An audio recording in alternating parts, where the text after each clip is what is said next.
having met with the owners of Canada over the course of the campaign last several months, it's not for sale, won't be for sale ever. Just when I thought I was out, they pulled me back in.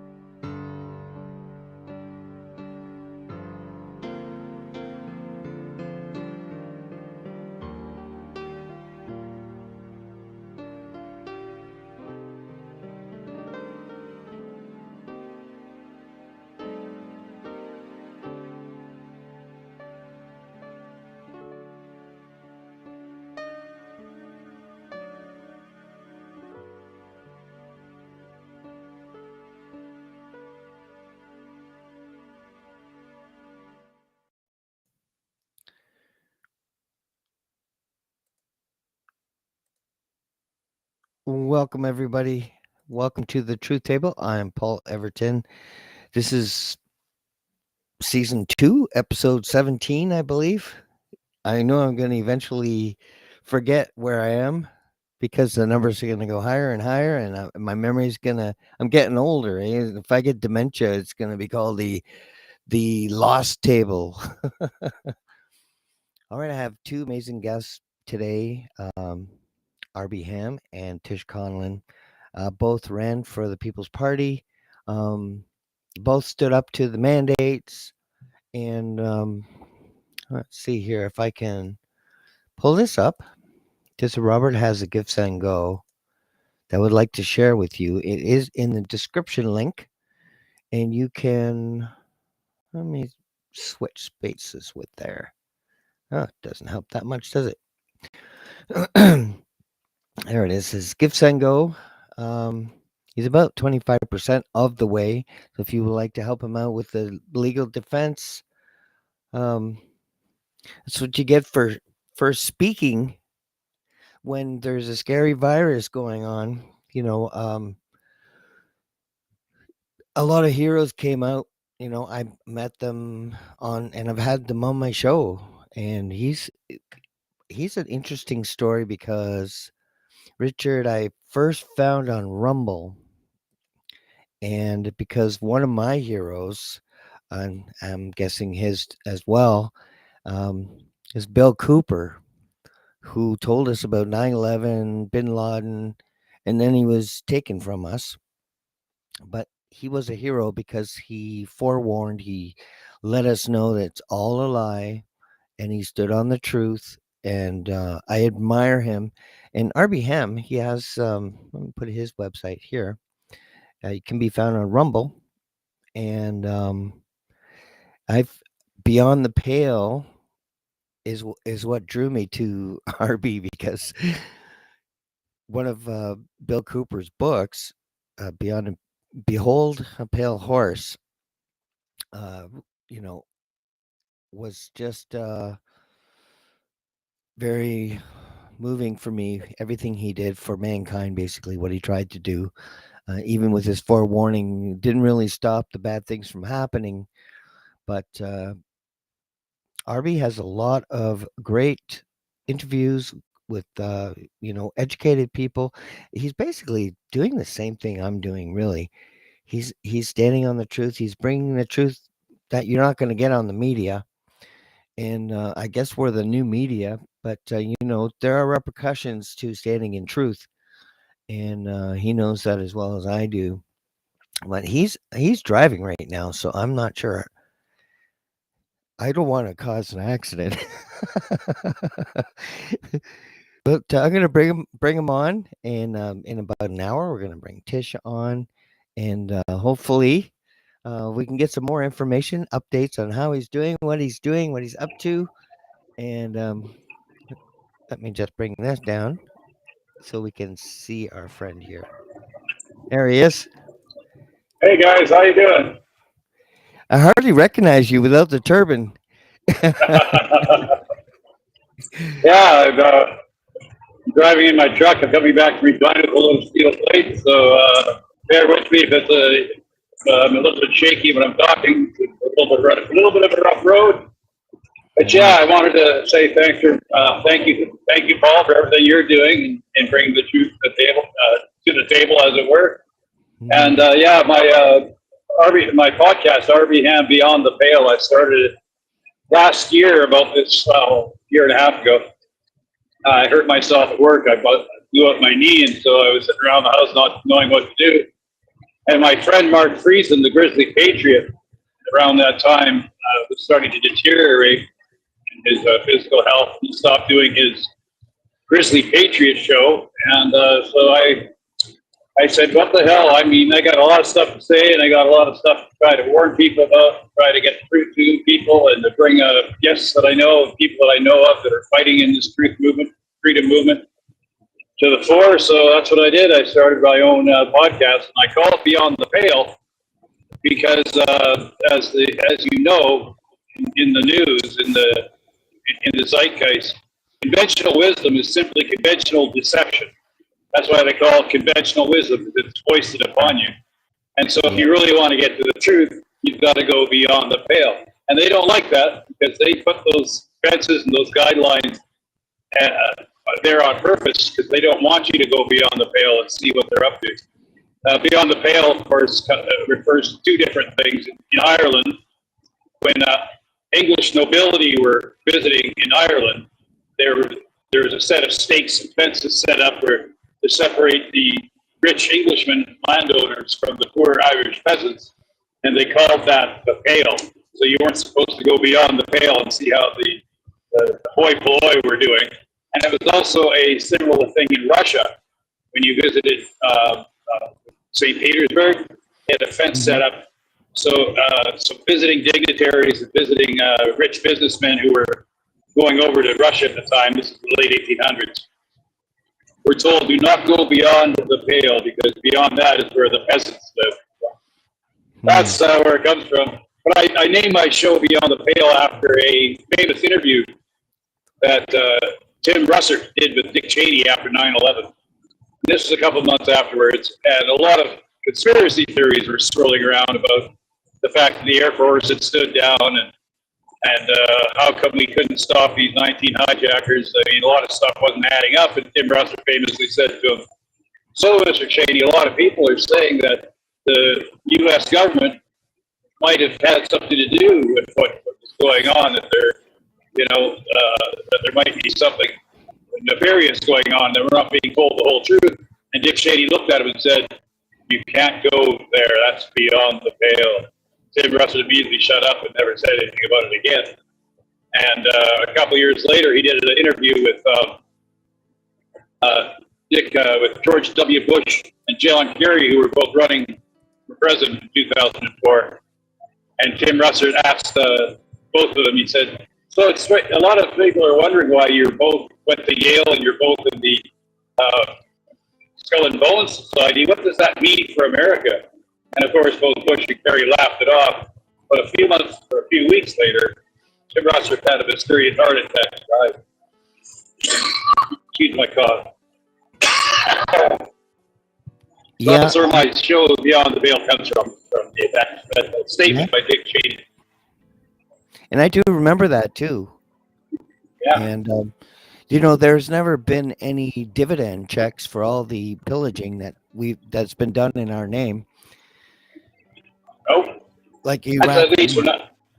The Iraq War. That was all that stuff. But think about it. We're in Canada. We are a huge country with all these natural resources, right? Oil and gas, and water, and magnesium, and potassium, and uranium, and potash, and all these great natural resources that we are exploiting out of our soil, and allowing rich multinational corporations to come in and basically rape us, and then we pay these huge high taxes to the government. And we never see any benefit back, no dividends back from that. I remember back in the 1980s, there was a guy that ran for the National Party, I'm blanking on his name, Mel Hurtig. Mel Hurtig said we should nationalize the banks, nationalize our industry, and start giving dividend checks back to the people. And people were saying, "Wow, that sounds great." Of course, never got anywhere. But everybody was, "Well, that's communism and that's socialism." Well, guess what? In Alaska, the United States of America, in Alaska, the people, the citizens of Alaska get dividend checks every year from their government for their share of the oil and gas that Alaska sells to multinational corporations. I guess that's socialism too, is it? I just think it makes a lot of sense. Why shouldn't the people, the citizens, get some benefit from multinational corporations coming into our country and exploiting our natural resources, instead of us having to pay 50% of our 50% of our take-home pay to the government so they can manage things for us? It's a complete scam, and I've always thought that. Yeah, I like to look at, the results. Look at any product like Iran. They used to dress Right. like us, and now they're all in burqas and they live under oppression. So this is what we're financing here. In Iraq Oh, now, they can marry 9-year-olds. That's law. I mean, this is our people that are doing this, right? Yeah, well, of course, exploiting the Middle East goes way back to World War I. After the end of World War I, the British and the French went in there, Sykes-Picot deal, and they carved up the Middle East, drew some imaginary lines in there, said this is Iraq, this is Iran, this is Saudi Arabia, and then paid off the local strongmen to run those countries for them as long as they got to exploit their natural resources. In 1954, a nationalist leader named Sadiq Mossadegh won an election, in a free and fair election, and he promised to modernize his country and to nationalize his oil industry and still pay British Petroleum, BP at the time, their fair share, coming in with their equipment and their knowledge to do it. But he said, all I want is like 10, 20% of the profits to be brought to me so I can spend it on my own people to help modernize the country. Well, that was heresy. So they brought in a CIA and MI6 hit team. They took him out, installed a strongman and a guy who had some royal claim to the throne, King Razi Shah Muhammad. He became the Shah of Iran for like 50 years, so the next 40 years, and ran it as his own personal fiefdom, and had a police force, a secret police force that did all the dirty dealings for him, and was famously very, very, very evil and tough. They had concentration camps. If you spoke out against the government, you got thrown into a dungeon. So that's why the 1979 Iranian Revolution eventually came around, because of course the people aren't going to take it much longer, right? And so they rose up and threw off their shackles. Same thing that the Americans did in 1776. But the funny thing is that the people that took over was a guy named Khomeini Khomeini, who was an Islamic scholar, and he took over the nation in the name of Islam. But the funny thing is, the Ayatollah Khomeini was being protected in Paris for 20 years by the French. That's where he stayed, and he was basically just like when Lenin was shifted into Russia to lead the revolution, and he was funded and propped up by Western interests, Wall Street, and City of London money. So was Khomeini. The Ayatollah Khomeini was parachuted in and took over the country, and he was protected and basically installed by Western interests.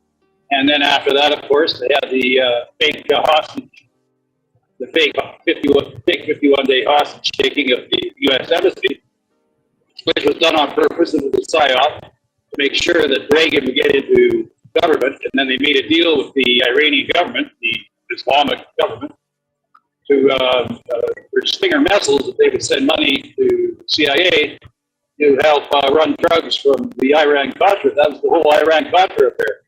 And, I mean, if you want to go down that path, I mean, basically everything that's going on in the Middle East today stems from the end of World War I, and the British and the American Empire, the Anglo-American Empire has run the Middle East since then. And that's why another reason they put their battleship carrier called Israel in there in 1948, because it's all part of the same plan. Israel is the aircraft carrier of the Anglo-American Empire in the Middle East. And that's why they can do no wrong. It doesn't matter what they do. They're going to get full support because they're working hand in glove with the intel agencies of the West. You know, I think they're messing with me because every time I do a show, my audio gets all messed up. Oh, But it doesn't seem to affect the recording, which is good. It just affects what I can hear. I can kind of hear you, but for the most part.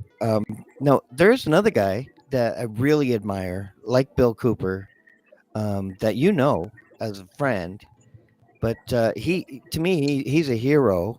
He stands in truth, and he also has a successful podcast, successful comedian, Jimmy Dore. I just love him. But here you are with yeah, him. I love this picture because it shows, oh my God, you guys know each other. It's like, my God, that's the most beautiful thing ever. yeah, I've been on a show. And that's what you are. You're both heroes because I mean, every show he says where he's going to be next week and the next week. That's the last thing I want to do is just say where I'm going to be.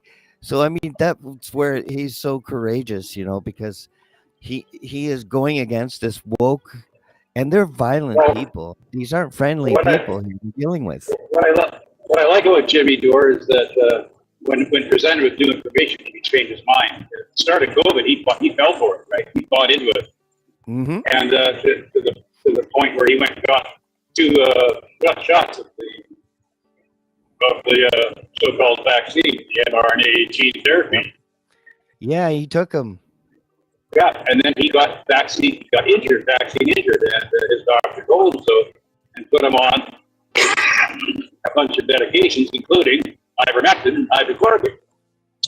So it woke him up, but it changed. And then when he realized that they were lying to him about COVID, he started looking into everything.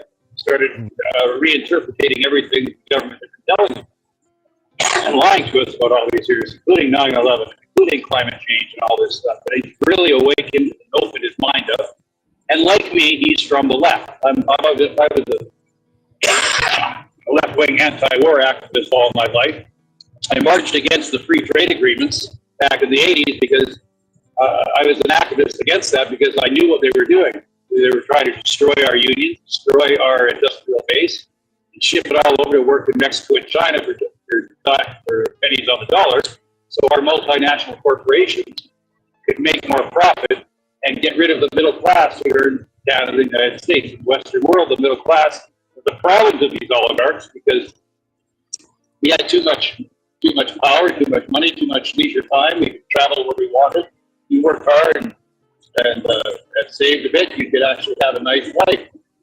But what really pissed them off was in the late 1960s, it was middle class moms and dads who ended the Vietnam War. It wasn't the hippie dippies who were and their summer of love stuff.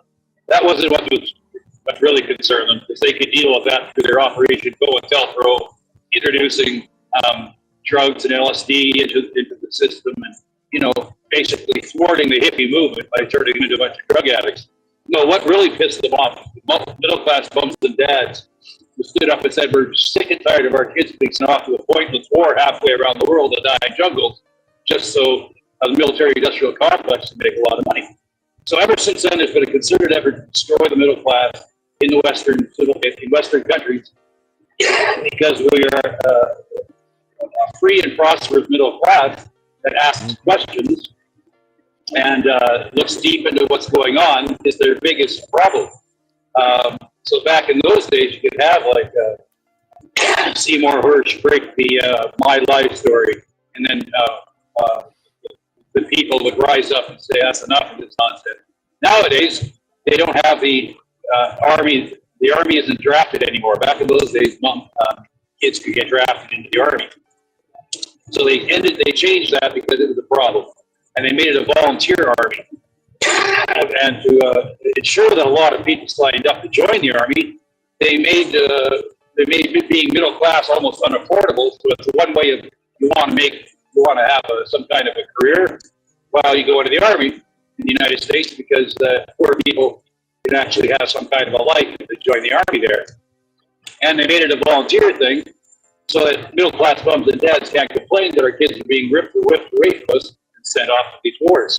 Yeah. So since they made it a volunteer thing, they've been able to thwart that ability. Plus, these soldiers that are now under under their thumb, because once they've joined up, they have to sign agreements. They can't spill the beans, and that if they do go off the reservation, talk about any kind of war crimes they might be committing for the military-industrial complex, they'll get thrown into jail with what happened to Bradley Manning, or even worse, and they might lose their benefits, they might lose their insurance and stuff.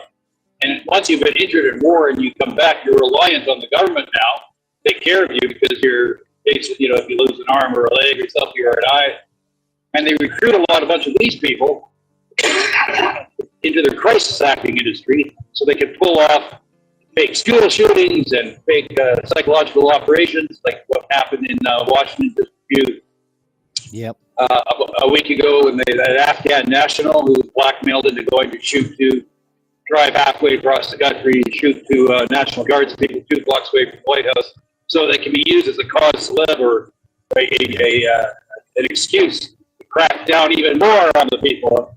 And I get them used to having National Guards in the streets, and ostensibly to take care of this mass immigration problem that they caused themselves, of course, by bombing the shit out of third world countries, so these people leave the third world countries and come here to be safe.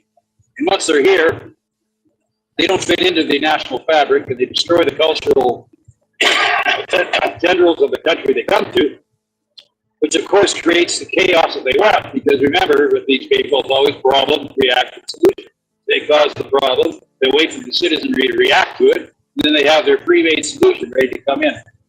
So that's what's going on. You don't have to think about it too much when it comes to digital ID. That was, of course, during COVID, that was a big thing, right?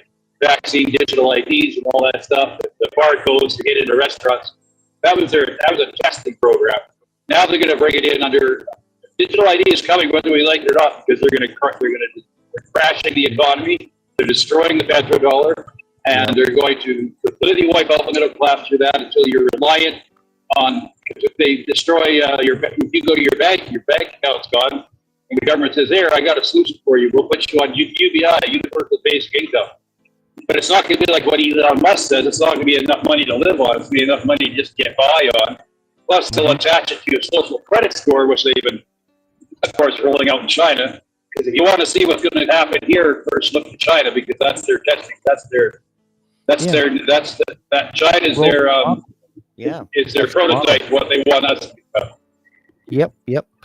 And they're gonna seduce us. They're gonna say $2,000, something that we could live in, but they're gonna raise the price of everything incrementally until we're in the same situation again. But it's too late. We're already under their thumb. Yeah, you own nothing, you'd be happy. Yep. But of course, that's what they're selling it. But it's going to be, you'll own nothing and we'll be happy because we're going to have everything. The 0.01% will control everything. They used our money to take over other countries. They're stealing from them, and we get nothing. We paid for it. We paid for the crime. Yeah, and they tax us. They steal our natural resources.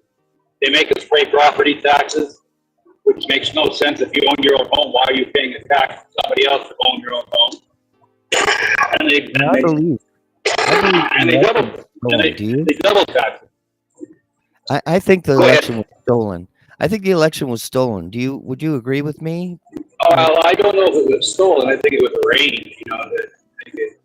I really can't say. I know that in the United States, for sure, every election since they killed JFK has been arranged.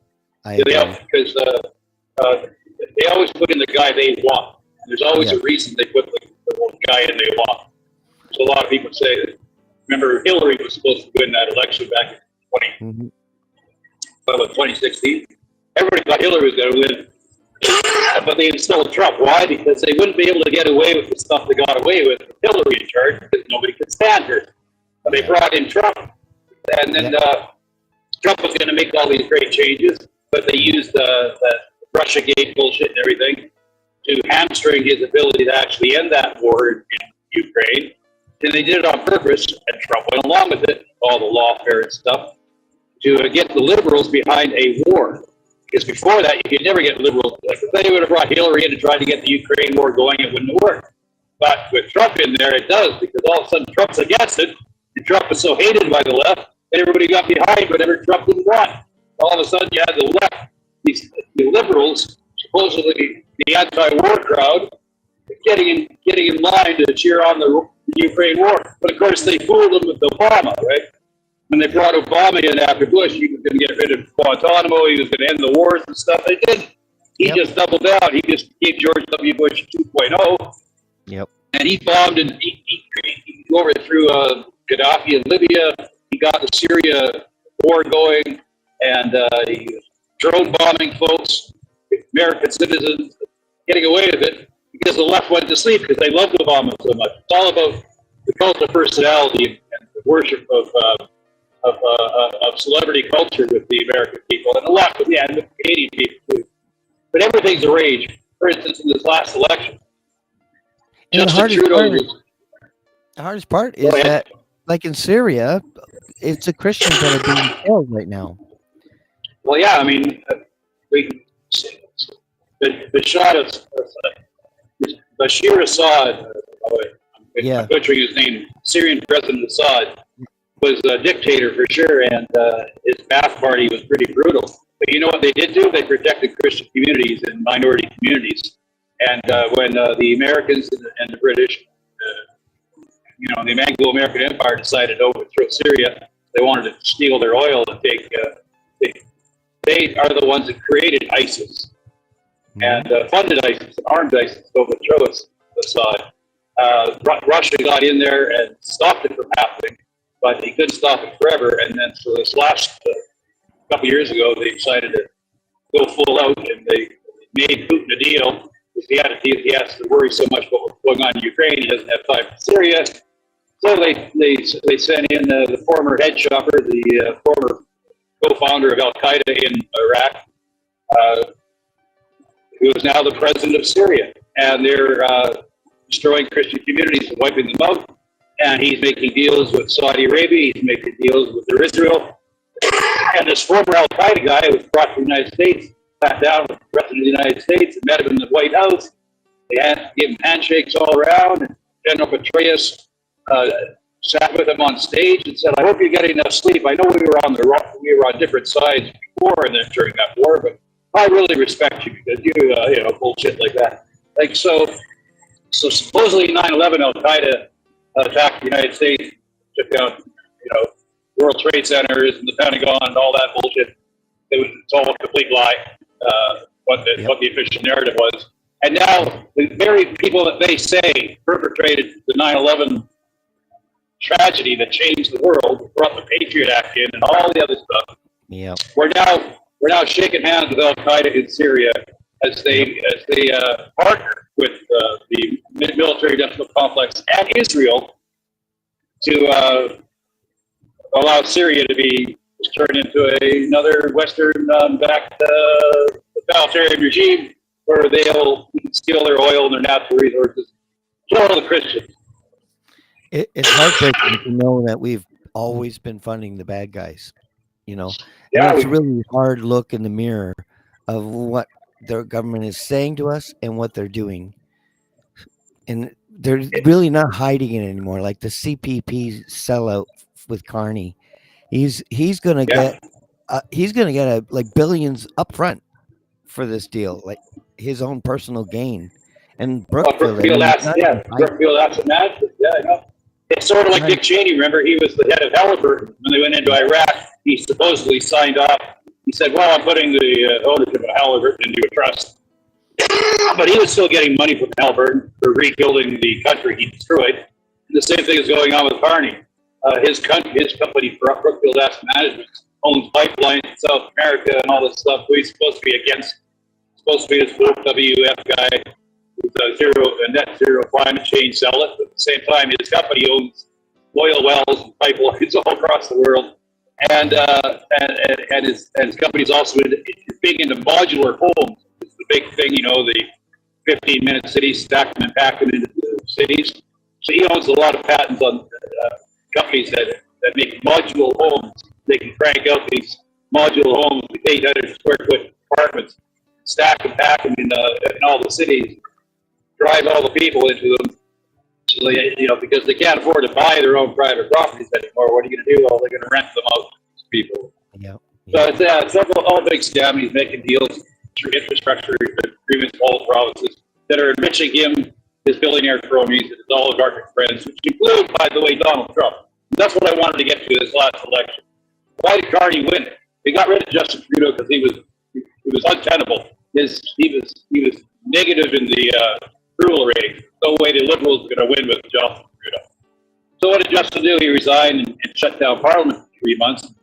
And then they installed Carney and brought him along. But it still looked like Pierre might win.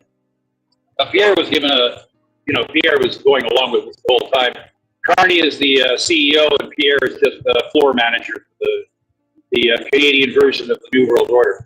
So to make sure that Carney won, they had their buddy Donald Trump make all these inflammatory statements about how we're going to take over Canada and make it the 51st state, and we're going to do all these tariffs, and we're going to bully Canada. And Mark Carney said, "Oh no, we're not going to allow that to happen. I'm going to stand up against Donald Trump." So all the people started going, "Oh, Mark Carney's going to save us from Donald Trump." He gets voted into office because it was a psychological operation. You get all these people who hate Trump to vote for Carney. And the whole time it was never going to happen. Have you heard anything about the 51st state since then? Have you heard anything about that? Of course not, because it was all psychological operation. Working on people's minds to get them behind Mark Carney, who's going to save us from the evil Donald Trump. It's just it's WWE wrestling. Is what it is. Behind the scenes, Donald Trump, Carney, all these guys are shaking heads and drinking champagne and laughing at it. It's one big club, and you ain't in it. Yeah, that's true. And if anybody's wondering, you don't have Parkinson's. It's his camera. It's shaking. Just to be clear, no, I don't know how to feel. I lost my mood ring today, so I really don't know how. But I do know that we're definitely on the same road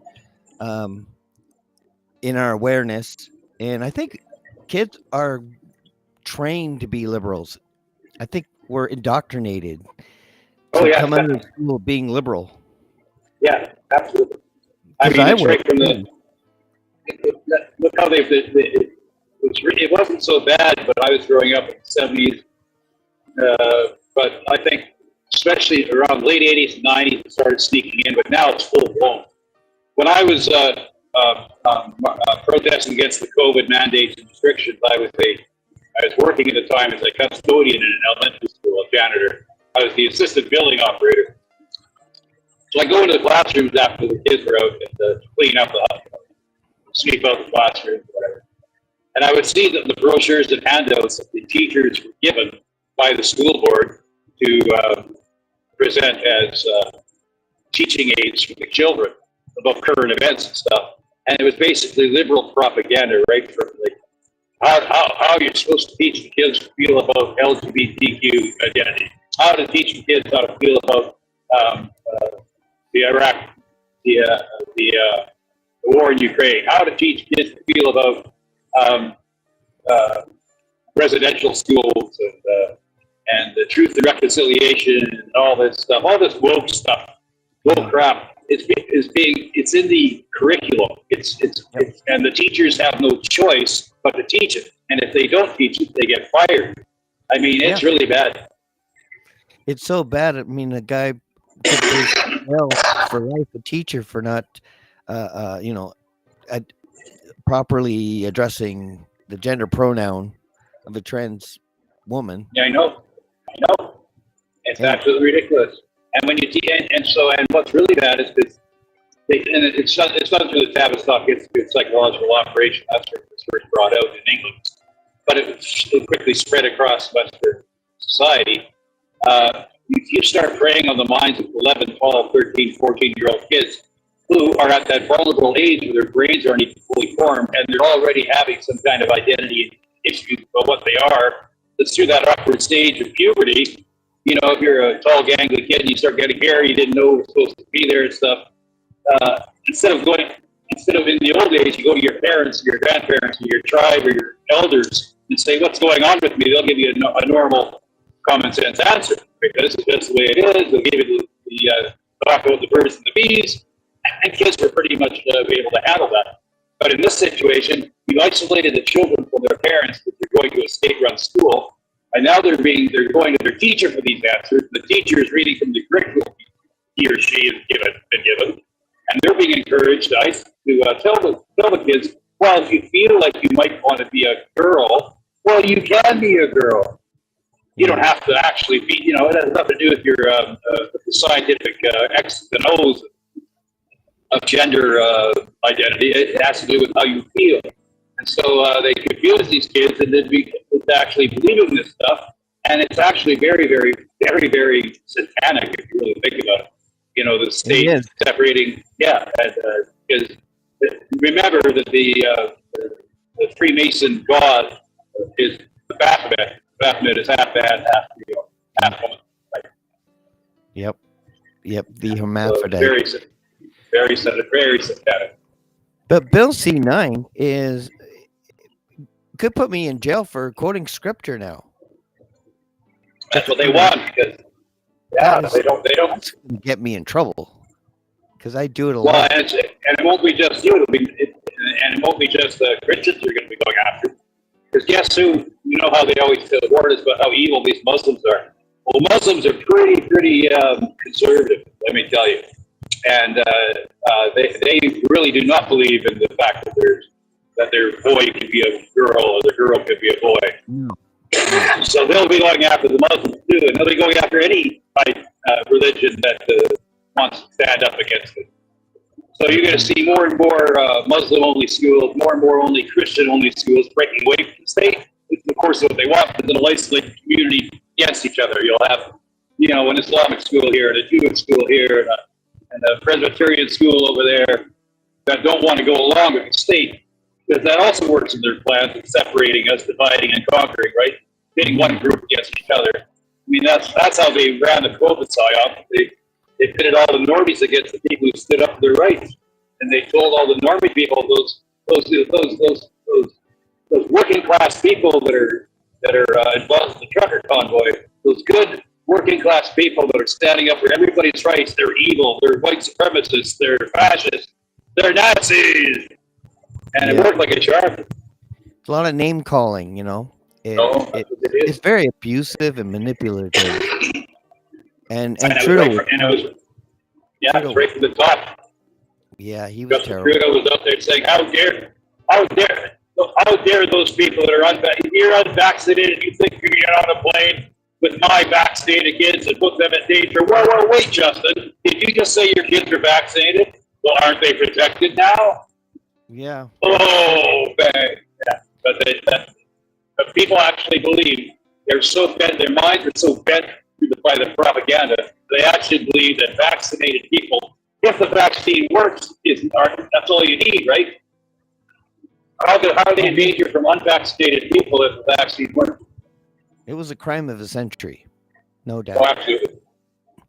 And That was right. I mean, there's so many crimes of the century. Yeah, and we're post-event. JFK's assassination was a crime of the century. Martin Luther King's assassination was a crime of the century. Robert F. Kennedy Jr., Malcolm X, and then in the 70s, the Vietnam War was a crime of the century, and then the Iran-Contra affair was a crime of the century. I mean, it just keeps going on and on. 9/11, 7/7, overthrowing Libya, getting rid of Muammar Gaddafi, who was a well-loved leader, who turned the Libyan desert into an oasis where farmers could grow crops, and people are living a very high, very industrious life with a lot of leisure time. The people are getting paid lots of good money and stuff, and they overthrew Libya, destroyed their water treatment system, which was one of the miracles of the world, and turned Libya into a slave state. Why? Because Muammar Gaddafi wanted to get off the petrodollar and back a gold dinar and have Africa actually be independent from the city of London and the Washington Triad complex. And that could not be allowed to happen. Just that's unbelievable. People really got to look into what happened in Libya. People really got to look into what happened in Syria. And the whole Afghanistan thing, 20 years there. Yes. You know, money laundering operations the whole way. All these wars are money laundering operations. Every war is a banker's war. And that's why the wars keep going on. Perpetual war, perpetual profit, as Gord Vidal wrote in his famous book. Yeah, and Maxime Bernier is talking about abolishing the Bank of Canada.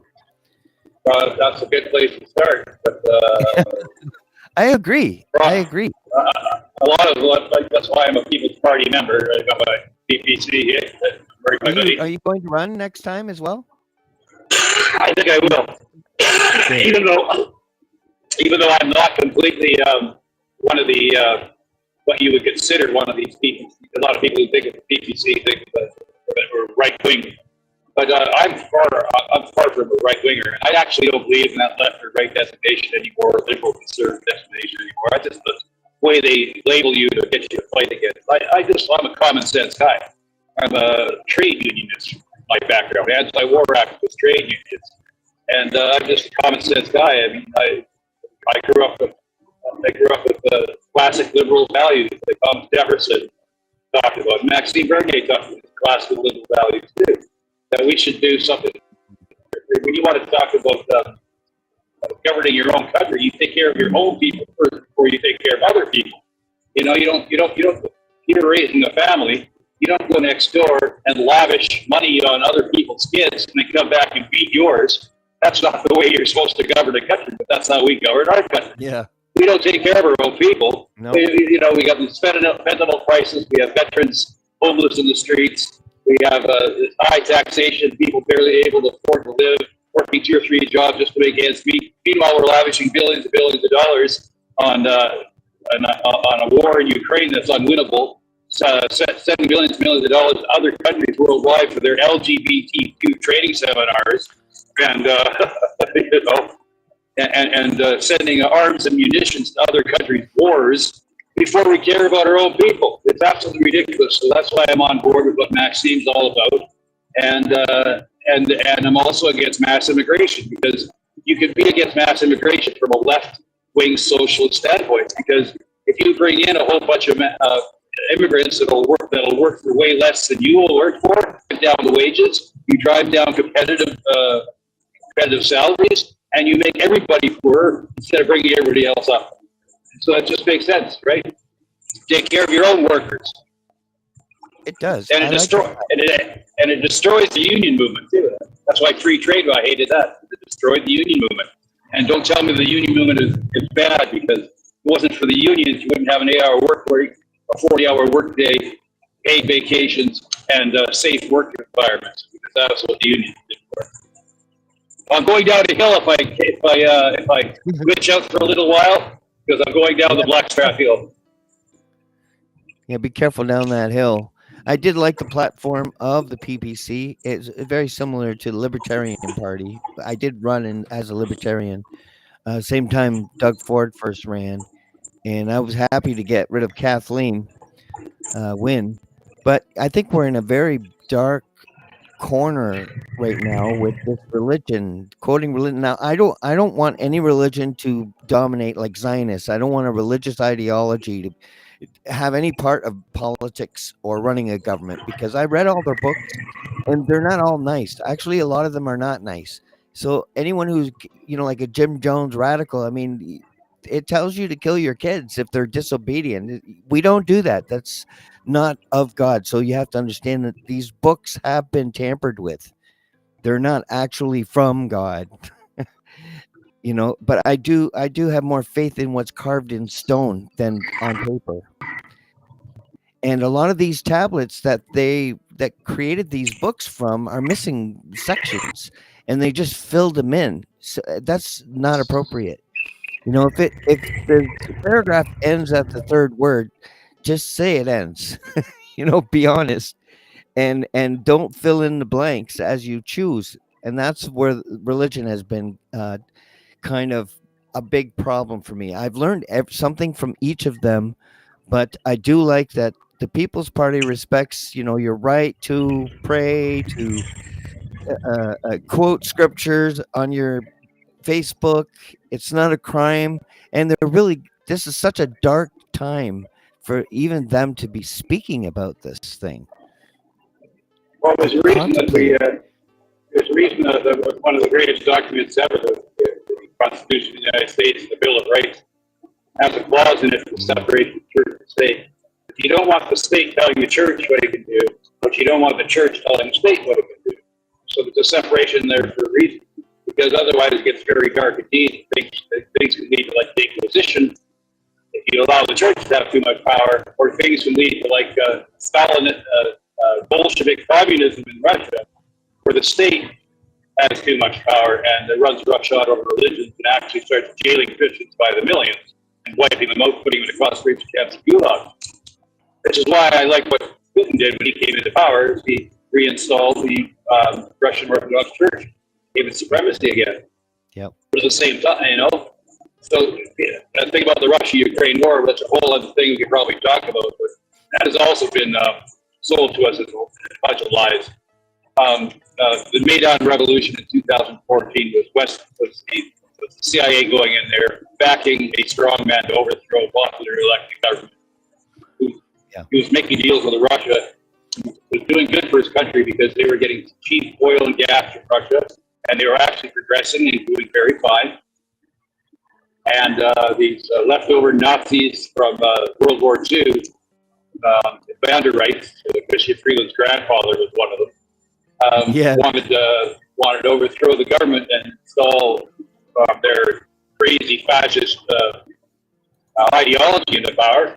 And John McCain famously, along with Lindsey Graham, went over there and told them, we're going to arm you guys, and you guys fight. And for 4 or 5 years, Ukraine, after they overthrew the government, the Ukrainian Nazis were bombing the Donbass region where all these Russian-speaking people are living in, because they didn't want to go along with it. They were called Russian separatists. They didn't want to go along with what the Ukrainian coup. And so that was the beginning of it, because the West, after the fall of the Soviet Union, when the wall came down, Gorbachev made a deal with the West, saying, "Okay, yeah, we'll get rid of our communist system. We know it's not working, and yeah, we'll do that. We'll get along with you guys. Maybe we can actually make some deals. We can reach across the aisle. We can have arms limitations and all that stuff. But please don't try to impose your values on us, because that will just lead to more problems." And James Baker and Gorbachev shook hands and said, "Okay, once the wall comes down and Germany gets reunited, we will not inch 1 inch closer from the end of East Germany. NATO will not take over any other country." Yeah. And it didn't take long before NATO completely disregarded that. They grabbed Poland next, then they went after Hungary and Romania and Yugoslavia after they broke Yugoslavia up in the 80s to balkanize that country, because the Yugoslavian people were too strong as one people, and they fractured that into the Croatians. I mean, it's a whole other story. I don't have time to go into it. All And these again, little things that our happen. government's Yes, behind it all. The CIA. Absolutely.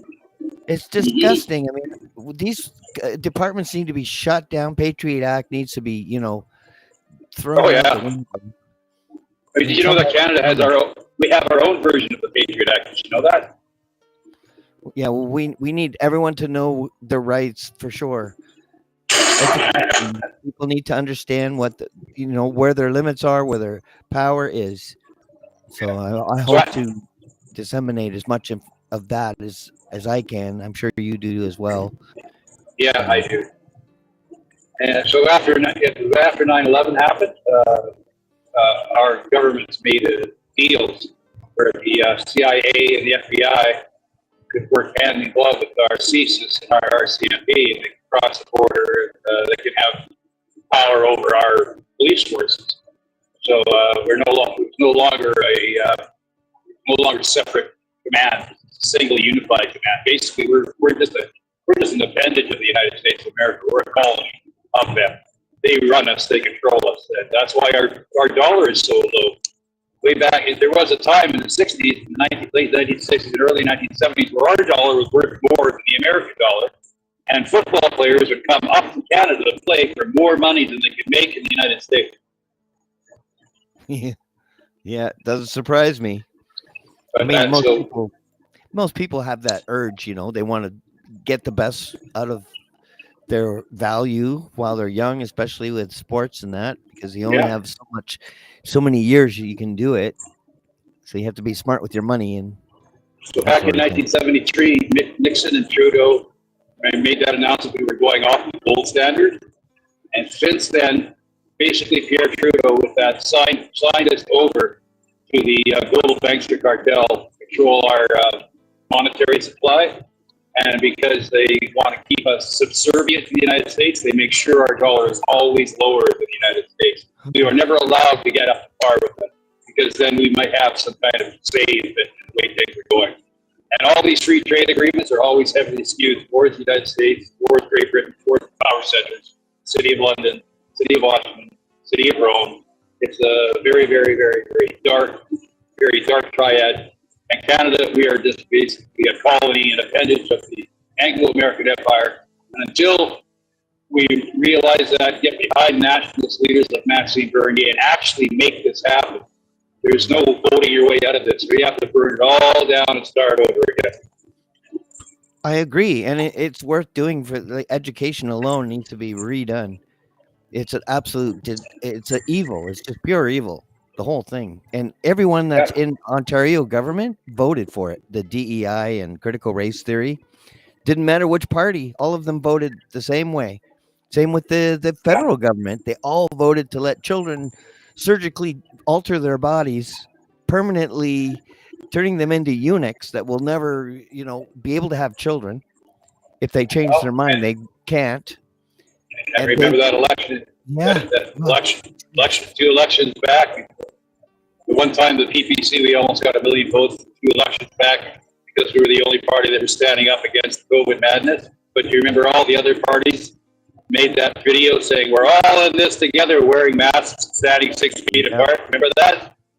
Yeah, That's I played that. I played Yeah. that on my last show, but it was a cartoon, like a Lego version. But yeah. But yeah, Anyway, they were all in on it. They showed us that they're in harmony together. They all voted to exclude Maxime Bernier because, you know, the powers that be already have their hooks on all of them. So we have I call them the powers that ought not be. And they're just manipulating us, you know, pretending that they're different, because they're not different. They're all bad. Eco-fascism, Marxism, or socialism, you know, whichever poison you choose, they're all going over the same cliff. Well, I don't like, really think about it, who's running all these people are actually capitalists. They're multinational corporate capitalists. C.J. Hopkins calls them the global corporate class, fascist class. And for them, it's actually the system that they've imposed upon us is actually socialism for them, where they're too big to fail. And if one of their banks gets out of trouble, they make taxpayers pay to keep that bank going. But it's down and dirty capitalism for us, where we're all fighting over the crumbs they leave on the table for us. So you know, they call this whole idea of Marxism is taken out of context. That was an economic idea that led to labor unions and stuff. It was a good idea, but the problem was when government gets involved in it, decides to use it as a means of way of control of keeping the means of production, not for the working people, but for the government. And they tell us that we're doing. They tell us, "Oh, we're doing this for you, the workers," but we're actually going to just keep this as a means of control, a means of controlling the food, controlling money, controlling the water, and so it becomes global capitalists instituting Marxist regimes that benefit them but don't help the working class at all. So it's inverted from what it was originally meant to be.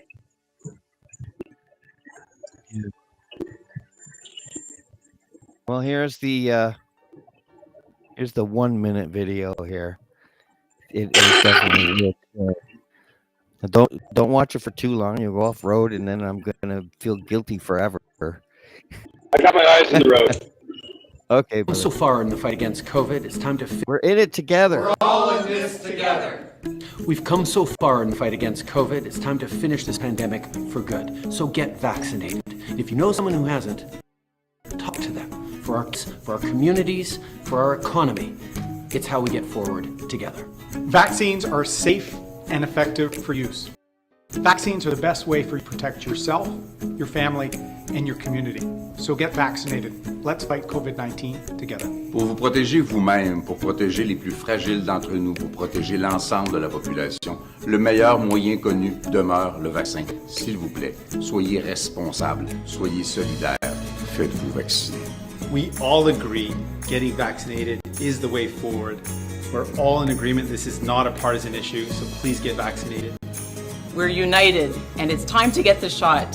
Vaccines save lives, they're how we're going to beat COVID, and it's time for everyone to do it. Get the shot. Get the shot! See, Maxine wouldn't have done that. He wouldn't have participated. No, he was already, even at that time, he already had a couple of shows where he interviewed Dr. Pierre Corey, who basically told him that the vaccine we knew by then did not stop transmission or it didn't stop transmission and didn't stop you from giving it to somebody else. So it was a complete joke. We knew it then.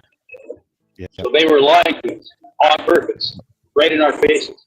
And why? So some rich multinational companies like Moderna and Pfizer, which are owned by billionaire oligarchs, capitalist, global capitalist class, could make billions upon billions of dollars and experiment on us with an mRNA gene therapy injection that had nothing to do with the traditional idea of what a vaccine is, supposed to stop transmission. And, so they completely they even had to rewrite the definition of what a vaccine is to get people to go along with it. Complete and utter crime against humanity. But people still to this day here in Canada, 60 to 70% of people still think it was worth it because they're that brainwashed. And it's too bad. It's real sad because so many people are having so many adverse reactions. So many people died, especially amongst young people who were the least affected by COVID and didn't need any vaccine. They were forced to get it and ended up getting myocarditis or all kinds of other stuff, Bell's palsy, and including paralysis. Like Kayla Pollock was paralyzed by the Moderna shot. So, and then of course these poor people who fell for the propaganda and went and got injected ended up hurting themselves or their children. They try to fight back. They try to get something like Dan Hartman's dad, Sean Hartman's dad, launching a lawsuit against Pfizer. They might as well be shouting to the wind because the global the mainstream media completely ignores them and demonizes them and makes fun of them and gets all these people get traumatized all over again. Not only were they sacrificed for this crime, now they're being recriminalized for speaking out. And make parents feel like they're bad parents, they're irresponsible, and they're endangering other children. But I cannot fall for that. I lost 3 babies, and that's when I started looking at the ingredients one by one by one. I looked at every vaccine, every ingredient, and to me, it was an abomination. These things don't belong in here. All the ingredients are DNA, for one thing. That's going to alter your DNA. So who you are, who God created, because you were meant to be here with a purpose. So that creation is being altered by these evil monsters that are profiteering on this, making people fall under a patent. So they're indirectly, technically owned. They have owners now. So it is definitely the crime of the century, but we are post-event. We don't know what's going to happen next. Look at the war against measles, that sort of nonsense. When I was a kid, I was born in 1963. I got measles, I got mumps, I got rubella, I got all those things as a kid. I got natural lifelong immunity after having them. And all it was a short 2 or 3 day sickness where you stayed home and got the anyways. Wonderful. And now I have lifelong immunity. I'll never get what do they call it now? It's not scabies, something else. It's supposed to give me shingles. They call it shingles. Oh yeah. I'll never get shingles because I had measles naturally. So now I'll never get shingles. When people take the measles vaccine, they end up getting shingles later in life. When I was working at that school, the principal of the school was missing for work for more than 1 week. She came back to work and I talked to her. I said, what were you off with? She said, oh, I had shingles. It's horrible. It's so much painful. And I said, yeah, so why'd you get shingles? She said, well, I went and got the shingles vaccine and I ended up getting shingles. And I looked at her and said, you're a high school principal with an IQ of 150 and you can't put 2 and 2 together? And I looked at her and said, are you trying to say that the shingles vaccine gave you the shingles? I said, yeah, that's what it did. It gave you the shingles. But she said, oh, but it could have been worse if I hadn't got the shingles vaccine. Really? You were off work for a week. You said it was the most painful experience of your life after you got the vaccine. And you think, oh, well, it could have been worse? Oh, my God. These people are beyond redemption because they're so brainwashed by Big Pharma and the conventional wisdom, the conventional deception. They'll go along with anything. And the weird thing is, the smarter and more educated you are, the more likely you're going to fall into this spell because you're educated and indoctrinated by these institutions from a very young age. Yeah, and a lot of times they have this inherent arrogance, like doctors as well, and lawyers. Edward Bernays wrote that in his book, 1928 Propaganda. He said it's the best way to sell something to somebody, slap a lab coat on him, put a stethoscope around his neck, and then have him proclaim some kind of nonsense, and everybody will believe it because everybody believes doctors because they're elevated into our society. They must be very special because they save other people. And and thank God we do have doctors that can set bones and operate you and take bullets out of your chest and all that stuff. That's great, but that doesn't make them paragons of virtue because any profession can be bought and paid for. Right. It's true. And it is very biblical because good is evil and evil is good. They've got everything backwards, wear masks in your cars. They have people terrified, which to me is just demonstrates the crime that was committed. And that's in the 50s in the 50s and the 60s, tobacco companies got doctored because in the 50s and 60s they started getting feedback from their research that tobacco was causing cancer. Right. Amongst their customers. So they, in the 50s and 60s, they got these PR groups together. They got doctors to go on TV and say that smoking was safe. Remember, 9 out of 10 smoked Camels. Remember that? The same thing happened when they found out sugar. When sugar was causing the sugar industry. All of a sudden, in the 70s. Your kids were encouraged to drink Coca-Cola because sugar was good for their energy. You know, unbelievable. Yeah, they've been manipulating. You don't think they did that? You don't think they're doing that with the Big Pharma? Big Pharma is the worst. I mean, how many times do they have to get caught and pay massive penalties? There was arsenic in the baby powder. Remember Celebrex, that headache pill that was giving people heart attacks? They had to take all that stuff off the shelf. They rebranded, repackaged it, and they're back in business again 2 months later. And all they had to do is pay the fine. Yep. Nobody goes to jail. The Sackler family addicted a whole generation of hillbillies, black people in the United States. They got injured or hurt their knee or something, and they went to the doctor. The doctor said, "Oh, here's a painkiller that'll help that." And it was, and the next thing you know, they're hooked on opioids for the rest of their life. And it ruins people. And how many people died because of that? But the Sackler family that was behind that paid like $1 million fine, and they're still in business making more of these drugs. Yep. But as the picture says, more doctors prefer camels than any other sugar. Yeah, they used to do I know. that. But what they did was they added cancer-causing ingredient chemicals to the cigarettes and made them cause cancer. And that way they could charge more. It wasn't actual natural tobacco back from the 1700s when Sir Walter Raleigh came over and found natural tobacco, pipe tobacco and stuff. I mean, I'm sure it was bad for you, but it was nowhere near as bad as this stuff. Yep. Back with preservatives, and they made sure the nicotine count was way high to make sure that they addicted the people. Yeah, there's so many things that we could cover, even the glyphosate being sprayed on everything. Yeah, and that's another thing too. In back down in Nova Scotia, remember, just 3 months ago, they had the wildfires. They said you can't go walk in the woods. You get a $37,000 fine. At the same time, they're spraying glyphosate all over everything to try to kill so-called bad insects, which this glyphosate is actually going to destroy their wildlife and actually cause fires because it dries out the vegetation, more likely to catch fire. I wonder if they're going to come up with the new pesticide against the influencers and podcasters. Yeah, well, they're trying their best for that. Jimmy Dore, though, like. Well, the people, there's certain people in Canada. Yeah, there's certain people that are too big right now for that to work on, like Dr. Carlson, Candace Owens, Jimmy Dore, and Joe Rogan, people like that. But you have to remember, not everybody's perfect. They all have their blind spots. Candace Owens has their blind spots. Dr. Carlson has his blind spots.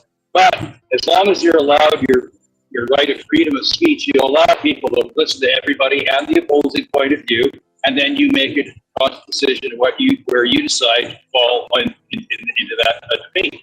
That is what the thing is. The problem for bad speech is not censorship. The problem with bad speech is more speech.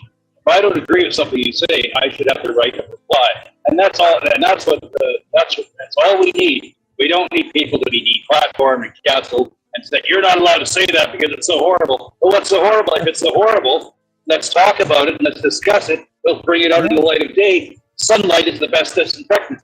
Remember back in the good old days when the Nazis would march through Skokie, Illinois, every year, and the American Civil Rights. Remember the American Civil Rights Union? They even though they're mostly run by Jewish people, they said we got to allow this to happen because if we don't allow this to happen, it's a slope. The next thing you know, we're banning everything. These Nazis marching through Skokie, Illinois look ridiculous anyway. All you have to do is look at them marching through Skokie, Illinois, laugh at them and say, wow, is that ever stupid? And then read what they believe and go, wow, is that ever stupid? And throw their pamphlets away. That's the true way of doing it. You bring it out into the sunshine, you discuss it, you debate it, and then that's the best way to deal with cancers like that. Because you bury it underground, you have a way of metastasizing, becoming way worse. 70,000 people working at the Cancer Society don't want a cure. They want a paycheck. And that's a very sad situation. How remedies, cars that run on water, I mean, they just kill people that have solutions to create a renaissance. Did you know that since the Cancer Society of America was formed, cancer has exploded 1,000%? Mm-hmm. The more money you spend on these, the more money you donate to the Cancer Research Society, the more cancer seems to happen. Because the powers that ought not be that control these foundations and these societies don't want to actually cure cancer because that'll hurt their bottom line. Then their whole grift goes off the table. Way back in the 30s and 40s, I forget which doctor it was. Look, he figured out why cancer develops in an acidic system. So to cure cancer, you just make sure you got a lot of alkalis into the person, and the alkalis will cure cancer, get rid of the acidic parts of it. You know what I mean? There's natural ways of dealing with cancer, but it's all buried, it's hushed up, because it's not nearly as much money as all these medications and chemotherapy. They can spend thousands of dollars on this and keep them profitable. And plus, they don't want people living longer. I mean, it cuts into their bottom line because you have to pay more Social Security for these people. And that gets into the chemtrail thing too. But anyway, we can go on and on and on about all this stuff. can. I said we could do But I 100 shows. We Well, I could. want We to could quickly do wrap 100 this. shows. Because I there's want so to quickly much. wrap to this cover. up. Yeah, I'm absolutely. sorry. But you know, Sorry, Paul. I got to like quickly wrap this. yeah, it's okay, no I problem. got, I got to quickly wrap this up. I just got to say something before I go. Just coming into Yeah. town, so I'm gonna have to throttle down, and I got to drop my load and all that stuff. But I just want to say thank you, everybody, for watching this. Listen to what we're talking about with discernment. Look into all this stuff that we're talking about, claims and all that counterclaims with with discernment. Look these things up, decide for yourself if it's true or not. But use your inner knowing. I mean, think about it. They want to keep us fighting against each other for a reason. It's the old conquer. It's the old tactic of divide and conquer. And we have more in common than we have more in common that unites, that divides us. The working classes have to get together and start supporting each other, regardless of what our political persuasion is, or if we're mad.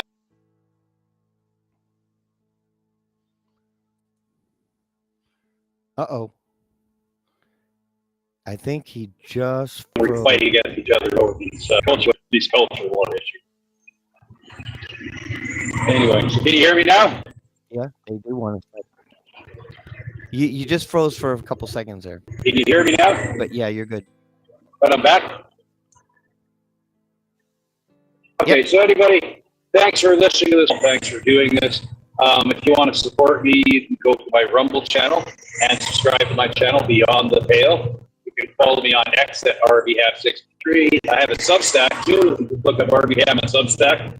I have an article I wrote called "No Good Deed Goes Unpunished," where I talk about my fight against the system during the COVID era. And if you want to support me in my endeavors, you can go to my Give Send Go. Go to givesendgo.com/RBHam, and please donate. Every little bit helps. All I need to do is get one donation every 3 months, and they won't suspend my account, because that actually happened one time. I didn't get a donation for 3 months, and they suspended my account, the whole thing, to get it back going again. So, but I really do believe I'm on a mission, not from God, but for humanity, to help me wake out of their slumber, realize we're demonized by the most evil people in the world, that have a stranglehold on our society. And the only way we're going to get out of this is to fight back. The only way we can, peacefully, through ideas and through dialogue. Thank you so much. Thank you, RB. It's been a pleasure. I hope to have you back again. I left all the links in the description, so you can go to his Give Send Go, Substack, and all these pages. If I missed one, I will enter it. And wish you a safe journey. And if by chance you're ever bringing brandy past this direction, past Niagara Falls, let me know, and perhaps a bottle could fall off the truck, and we can have a drink together. But you know, like Jimmy Dore, I used to do drugs. I still do, but I used to as well. Thank you for coming. No, I don't really do drugs. It's just a joke. So that was RBHam. I'm going to leave all the links in the description, and soon, any second now, Tish Conlon is going to be joining me. But before she does, I wanted to share this video of the government doing something bad once again, as always.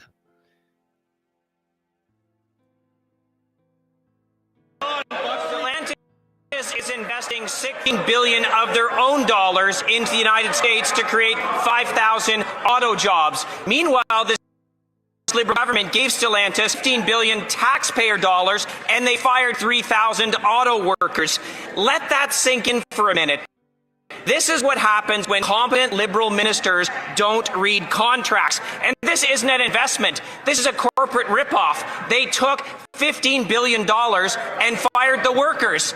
How does this incompetent minister sleep at night? Good question. How? Take very seriously when it comes to investing taxpayers' money. And when it comes to Stellantis, we had a deal. They broke it. And we'll make sure that we get our money back, period. Member for Dufferin-Caledon. So, unlike that minister, I've actually read the contracts. And if she actually had a legal case to do anything about the 3,000 workers that got fired in exchange for $15 billion, they would have sued. But guess what? They haven't. And you know why, Mr. Speaker? And all Canadians should know the extent of the incompetence of the government. The jobs guarantee in those contracts are not worth the paper they're written on. If I drafted that as a first-year loss, I would have got an F. How does this minister stand here and defend this terrible contract?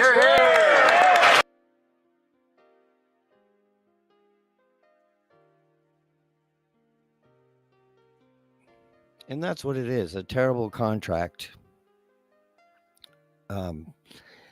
And this CPP thing that Carney's doing, he gets paid right away. He gets like billions of dollars instantly as a, part of the deal.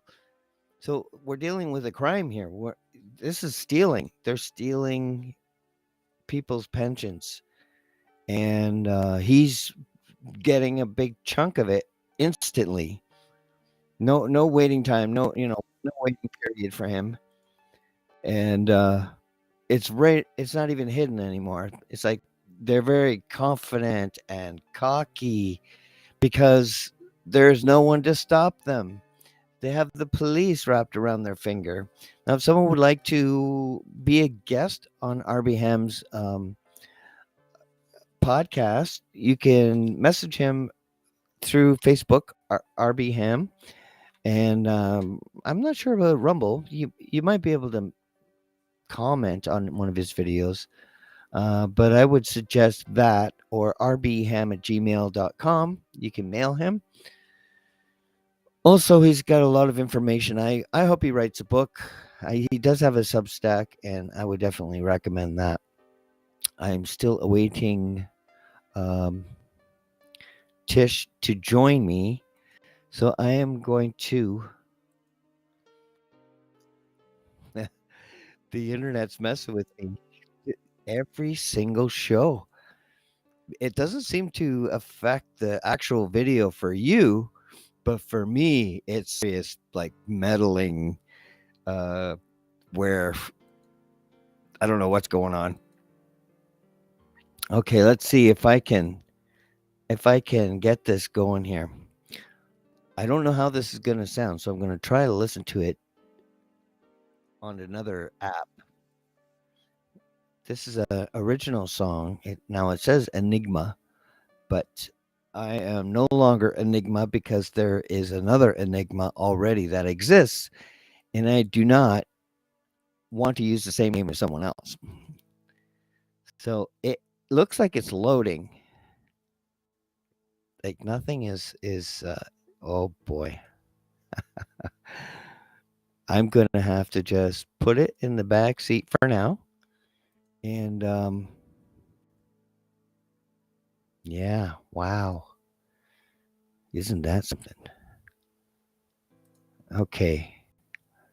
Looks like it's working. Let's see. This one's a song I wrote quite a long time ago. Because sometimes we feel alone, like in COVID was a good example of where people lost friends and their family, for not complying. And it caused a lot of pain. And this song was written about that.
All right.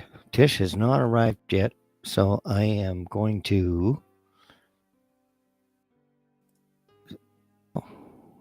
see if I can't entertain you while I await. I think I can actually stop and start again. But here, I think I will do another original song. The one I wrote for this podcast. It's a good 7 minutes long. So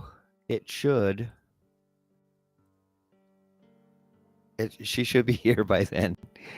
I hope you enjoy it. It's a theme song for the Truth Table, and also a very spiritually motivated song. Let me know in the chat if it's too loud, too quiet, not sounding good, or just let me know so I can just stop it.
All right, that an original song by Eternal Dawn, which is me. Tish has not arrived, so what I'm going to do is end the stream and then restart when she does arrive. If she does arrive, I hope she's okay. But I want to thank you for coming today, for sharing your thoughts, saying hello, and enjoying the conversation with RB. And I look forward to my interview with Tish Conlon. And Monday's show as well is going to be very interesting. Someone who was a temp worker in the SNC Lavalin scandal, but also Kim McLuhan, who was a recent guest from season 1, episode 94. And both Marianne and Kim have had their animals killed and are basically under attack. So Monday is going to be very interesting. Interesting show. So I look forward to that, and I hope you will join me then. For now, I'm going to end this episode and bring some clips in. And as soon as Tish gets here, I will restart and we will get rolling with part 2